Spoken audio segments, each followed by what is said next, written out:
आप सभी का बहुत-बहुत स्वागत है। आज हम आपके लिए हिंदी साहित्य के भक्तिकाल की निर्गुण धारा की उपशाखा प्रेमाश्रयी या सूफी काव्य धारा के प्रतिनिधि कवि मलिक मोहम्मद जायसी कृत पद्मावत के मानसरोवर खंड की एक पद्यांश की व्याख्या लेकर आए हैं।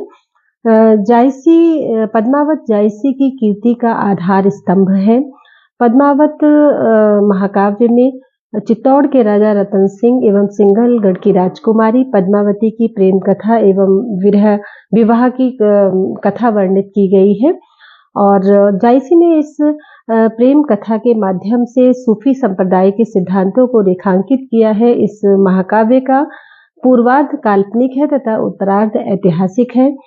पद्मावत प्रेम काव्य है जिसमें लौकिक प्रेम के माध्यम से अलौकिक प्रेम की ओर संकेत किया गया है। और प्रेम काव्य होने के कारण पद्मावत में संयोग और वियोग दोनों पक्षों को रेखांकित किया गया है। जायसी अपने वियोग वर्णन के लिए अत्यंत प्रसिद्ध है। उनका नागमती वियोग वर्णन हिंदी साहित्य में अद्वितीय है। तो आइए देखते हैं मानसरोदक से लिए गए इस पद्यांश की व्याख्या। तो ये पद्यांश है। एक दिवस पुण्यो तिथि आई, मान सरोदक चली नहाई, पद्मावती सब सखी बुलाई, जन फुलवारी सबे चली आई।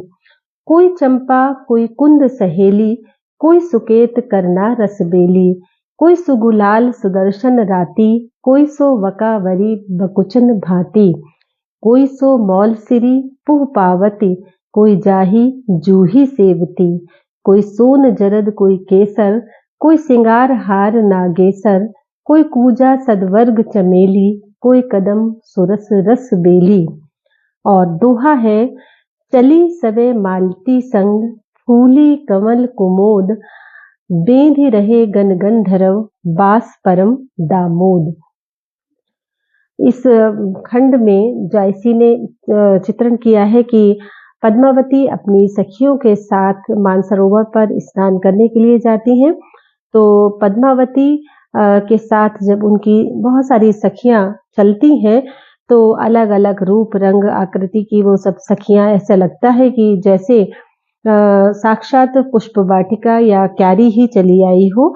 और इस पद्यांश में जायसी ने बहुत सारे फूलों का नाम लिया है। तरह तरह के फूलों से पद्मावती की सखियों की तुलना की है और इसे हम परिगणन शैली भी कह सकते हैं क्योंकि बहुत सारे फूलों का नाम इसमें उन्होंने लिया है। तो आइए देखते हैं इस पद्यांश की व्याख्या। प्रथम पंक्ति है कि एक दिवस पुण्यो तिथि आई, मान सरोदक चली नहाई। एक दिवस मतलब एक दिन, पुण्यो तिथि आई, पुण्यो मतलब पूर्णिमा, पूर्णिमा की तिथि को यानी पूर्णिमा के दिन। तो एक दिन जब पूर्णिमा की तिथि थी तो पद्मावती मानसरोवर चली नहाई यानी मानसरोवर में स्नान करने को चली। एक दिन पूर्णिमासी के अवसर पर पद्मावती मानसरोवर में स्नान करने को जाती हैं। पूर्णिमा के दिन हमारे यहाँ स्नान करने की परंपरा भी है। पवित्र नदियों में लोग स्नान करने जाते हैं। तो हो सकता है जायसी ने इसीलिए लिखा हो कि पद्मावती पूर्णिमा के दिन स्नान करने जा रही हैं। तो एक दिन पूर्णिमा की तिथि पर या पूर्णिमा के दिन पद्मावती मानसरोवर में स्नान करने को जाती हैं। पद्मावती सब सखी बुलाई, जनु फुलवारी सबे चली आई। अब पद्मावती ने अपनी सारी सखियों को बुलाया। उन्होंने अपनी समस्त सखियों को बुलाया क्योंकि सब मिल करके मानसरोवर पर जाएंगी। तो इसलिए पद्मावती सब सखी बुलाई यानी उन्होंने अपनी सारी सखियों को बुलाया। जनु फुलवारी सबे चली आई। और जनु फुलवारी मतलब वे सब आई तो उन्होंने अलग अलग रंग के वस्त्र धारण किए हुए थे, अलग अलग रूप रंग की थी वो। तो उन्हें देख करके ऐसा लग रहा था जिससे मानो, यहाँ पर उत्प्रेक्षा अलंकार है कि ऐसा लग रहा था कि मानो उनके रूप में साक्षात पुष्प वाटिका या क्यारी विकसित हो गई हो या क्यारी चलती चली आ रही हो, क्योंकि वे पद्मावती की सखियों ने अलग अलग रंग के वस्त्र धारण किए हुए थे, अलग अलग रंग अलग अलग रूप की थी।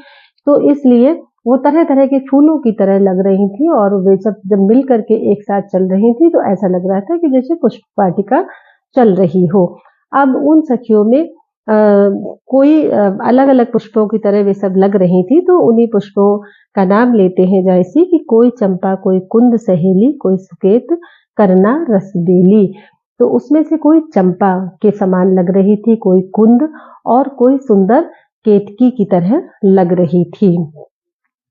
सुकेत करना रसबेली, और कोई जो है सुकेत की तरह यानी केतकी की तरह लग रही थी, और कोई कनेर की तरह लग रही थी, और कोई सुंदर रस की बेल की तरह से लग रही थी, जो पद्मावती की सखियां थीं।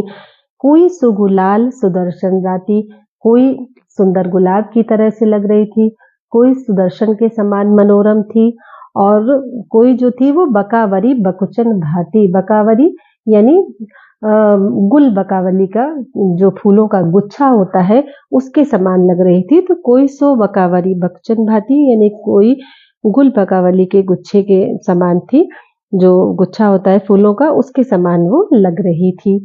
और दूसरी जो अन्य सखी कोई थी वो कैसी लग रही थी कि कोई सो मौल सरी पुष्पावती, कोई जाही जूही सेवती, यानी कोई अन्य सखी उसमें से मौल श्री की तरह थी, कोई पुष्पावती थी, कोई जाही और कोई जूही के फूल की तरह से लग रही थी, और कोई सेवती की पुष्प की भांति सुंदर प्रतीत हो रही थी।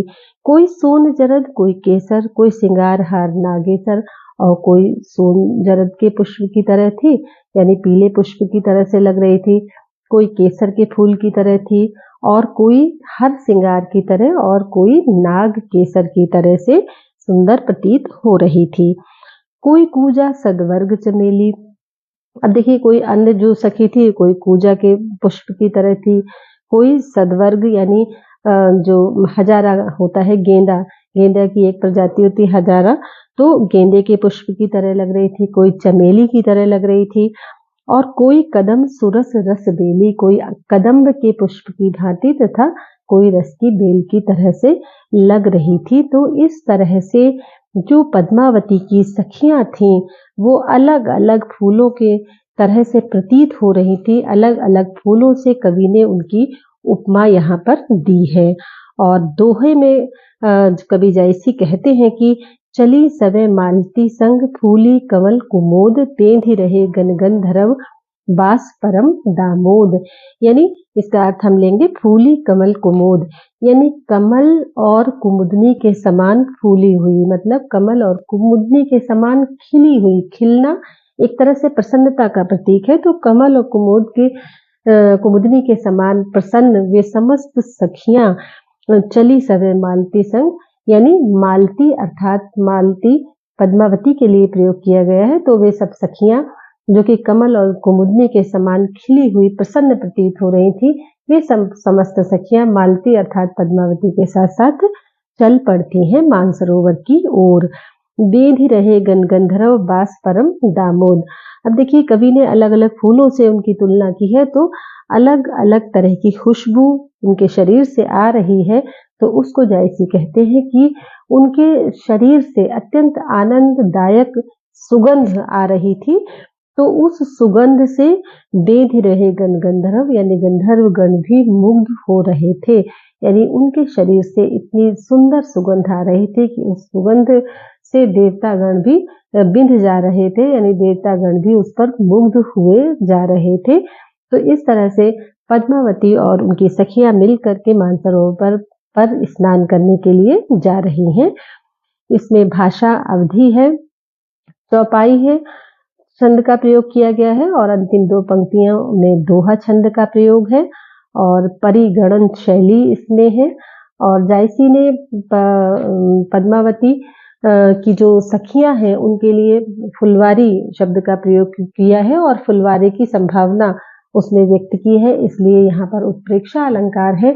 और पद्मावती और उनकी सखियों पर पुष्पों का आरोप होने से रूपक अलंकार है, अनुप्रास अलंकार की छटा भी हमें इसमें देखने को मिलती है। आप सभी का बहुत बहुत धन्यवाद।